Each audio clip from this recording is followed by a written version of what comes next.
Could you believe that the Lakers had Julius Randle?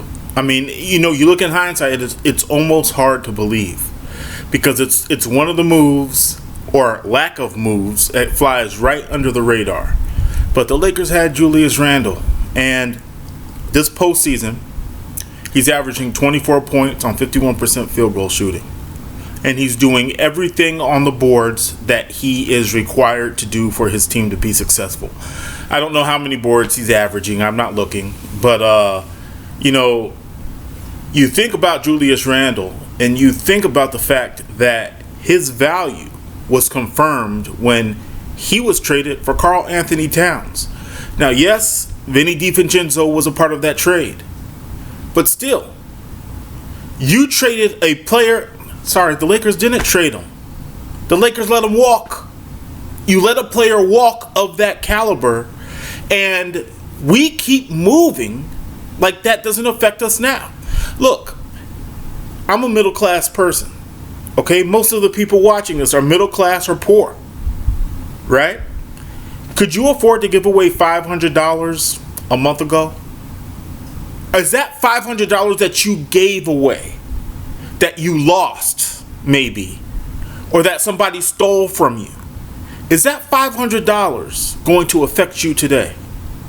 You see, if there was no salary cap, we let Julius Randle walk. It was a big mistake. Yeah, you could make up for it. There's a salary cap, so you can't just make up for it. And that's, watching this, I remember being so damn pissed when the Lakers let him walk, right? Because the first thing I said to myself is, he was 10-10 as a rookie. He's a double-double as a rookie, right? Now, granted, he broke his leg in like the first game or two, but I mean, in his second year, his real rookie year, he was 10-10 as a rookie, or 13-10. I can't remember, right? And I'm like, you guys are belittling a double-double player, and it's the same mentality I had with Jahlil Okafor, who was also a victim of poor timing, right? Because Jahlil Okafor was 20-10 as a rookie. It might have been 18.9-10 or something like that. He was 20-10 as a rookie. The league had started going toward the Golden State route, and the league effectively blackballed him. Yeah, I'm not saying that Jahlil Okafor didn't have faults. I'm not saying that he didn't have deficiencies. I'm not saying he didn't have characteristics that were a turnoff to a lot of teams. I'm not saying that.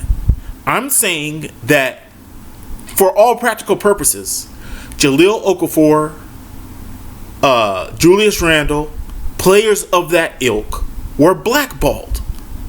And the NBA kind of said, we don't need that anymore. We don't need a player that plays like that anymore. 2-pointers, back to the basket. Oh, that's so 2010. That's what the NBA said, right?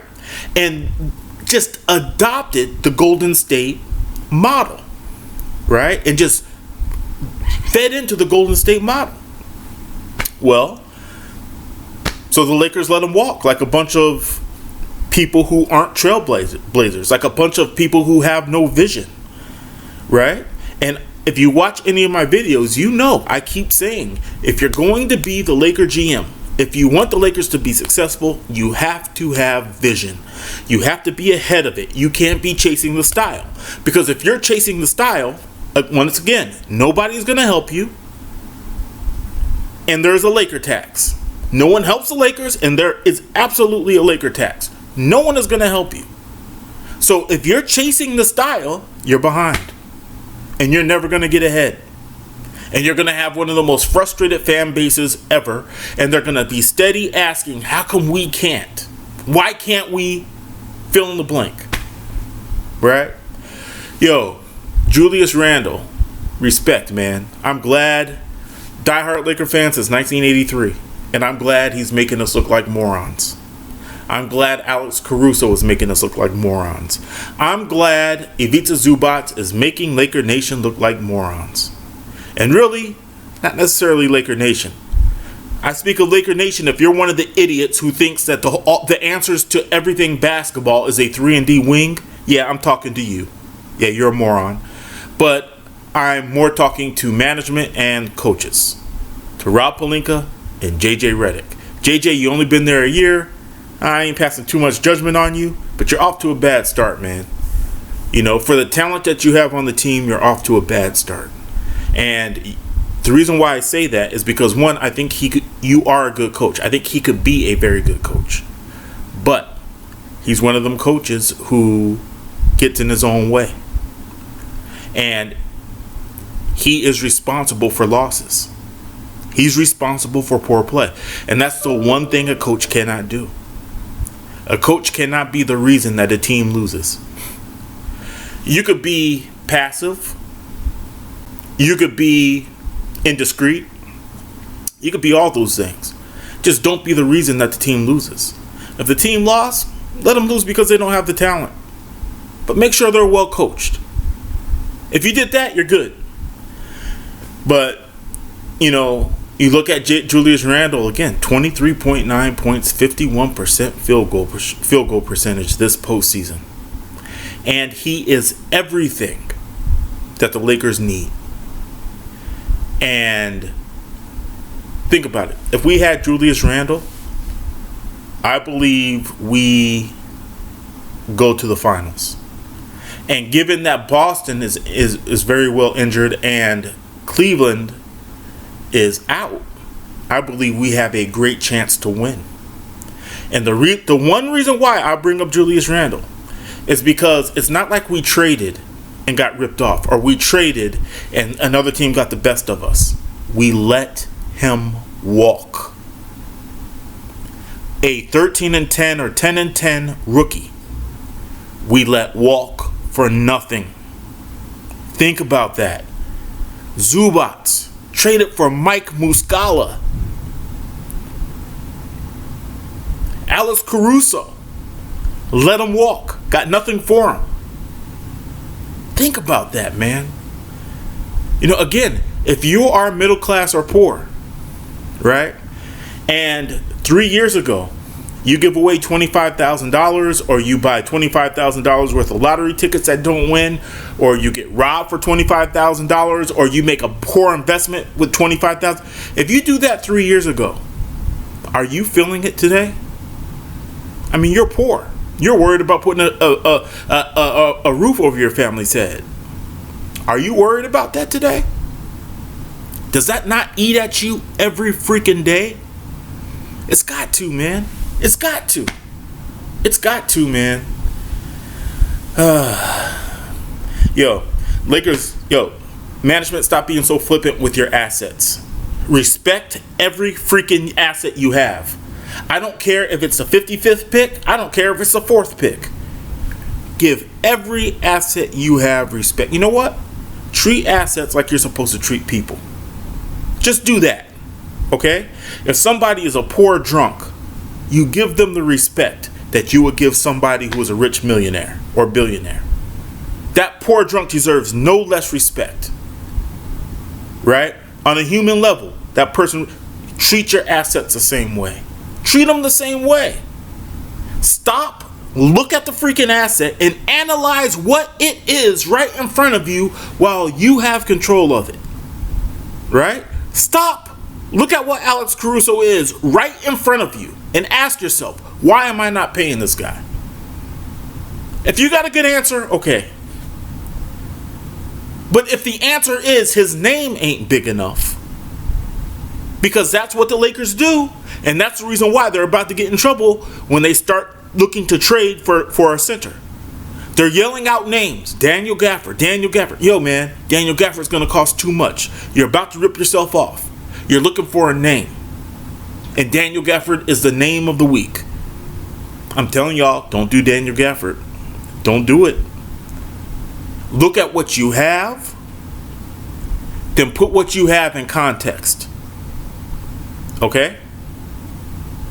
Look at Julius Randle and put him in context. 10-10. Oh, we could do without 10-10. Hold on. That's 10-10 at 20 years old.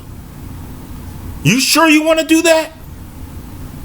Yeah, we don't need we don't need Julius Randle. 10-10 now. We don't. At 20 years old, you sure you don't want to do that? You see what I'm saying? Ivica Zubac, right? I remember hearing Magic talk. Who cares? He was averaging 7 points and 4 rebounds. Hold on. He's 22 and averaging that. You sure you want to do that? I'm just saying, man, respect your assets, man. I mean, watching Julius Randle do his thing, I'm proud of him. Because, you know, when he didn't have a chance when he was here with the Lakers, we weren't going to give him a chance. And he is another one of them players who I'm telling you, he would have been, quote-unquote, unplayable. And then the lazy-ass, stupid-ass part of the fan base would have carried on with that narrative, beat that thing to the ground, and he would have got blackballed here in Los Angeles too. That's what we do. That's what we do as Laker fans, right? You come in, if your name ain't big enough and you don't perform in a game or two, we ask that you be replaced in the starting lineup. We ask that you be traded. Yo, I live in Northern Virginia, Washington Wizard country. They are not like that around here. They accept their players, they love their players, and they are Washington's players until they move on. Lakers fans do not give players that kind of respect. It's this flippant, rich, entitled mentality. And you see it in management, right? The Lakers are going to have a hard time until they get over themselves. You know, when I was younger, I used to always think, yo, man, you can't have cats from Los Angeles run the Lakers or play for the Lakers. It's got to be cats from blue-collar places around the country. Because it's just, you know, LA and California got a different vibe, man. Just got a different vibe, you know.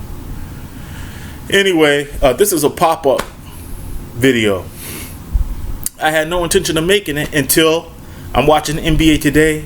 They bring up Julius Randle, and it was one of the things that has picked at me and messed with my head for years now. And it's one of the players that just keeps flying under the radar that the Lakers just let walk for nothing. And again, you can't do that, right? When you have that kind of asset and you just let it walk for nothing, and you think it doesn't affect you today because you don't literally see it in your system today, right? And that is almost gone. It's almost like a part of history that didn't happen.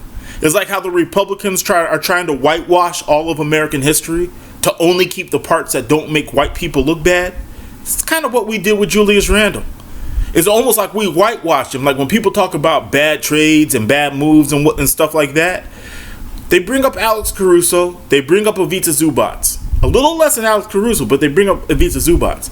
They never bring up Julius Randle. You know? And that's the one.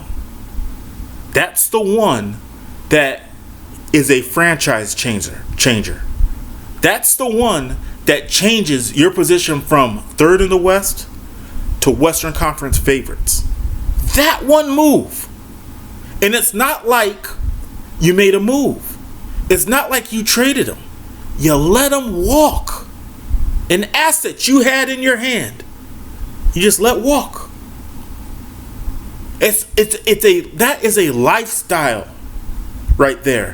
When you do shit like that, that's because you are participating in a lifestyle that is flimsy, frivolous,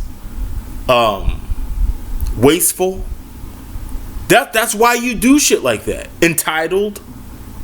That's why you do something like that. You know, you got a 10-10 player who's 21, 22 years old. And you let him walk?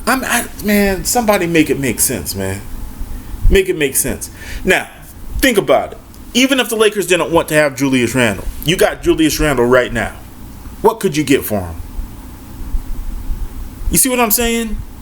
What could you get for him? I don't know, man. The Lakers have to reevaluate. If the Lakers ever want to get out of... Because they're in like a state of perpetual disappointment.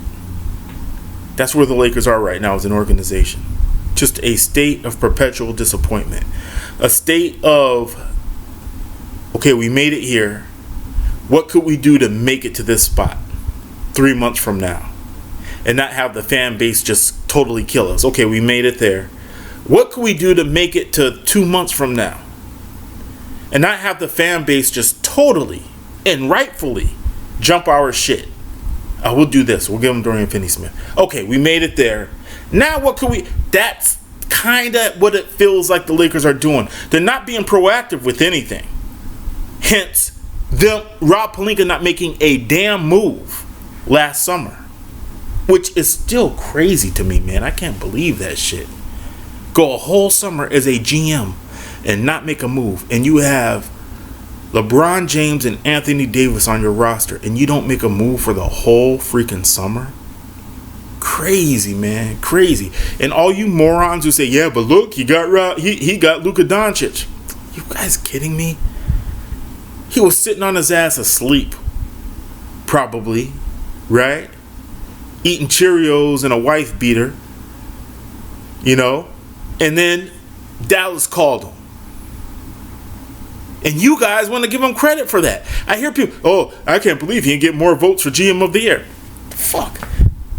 Look, Nico Harrison called him with the trade. Do you guys really think that he was running around canvassing the league to see if a Jason Tatum was available, to see if a Luka Doncic was available? Man, hey man, I hate to talk about it. Are you guys stupid? If you think that, are you stupid? Everything you've seen from this dude, you think that's what happened? Reports tell you that's not what happened. I mean, give me a break, man. You know, the point of this is, Julius Randle, props to you, man. You know, and everybody, take a look at this dude over here who's unqualified, getting paid big bucks, right? Take a good long look at Rob Pelinka and you check to see what he's done. He's gonna get credit for Luke. I get it. He was sitting in the seat when it happened. Okay, that's the way the world works. But man, give me a break, man. Yo, again, this whole Julius Randle thing got more to do with how we're approaching Daniel Gafford. You know, going after Daniel Gafford, that is not the answer, man. You're gonna have to pay for him, and it's because you wastefully got rid of assets like Julius Randle, like Alex Caruso, like Ivica Zubac. Those should all be in your pocket right now. And the league should be calling you, and we should have everything we need to go out and do what we got to do to build a championship roster. Instead, we are depleted.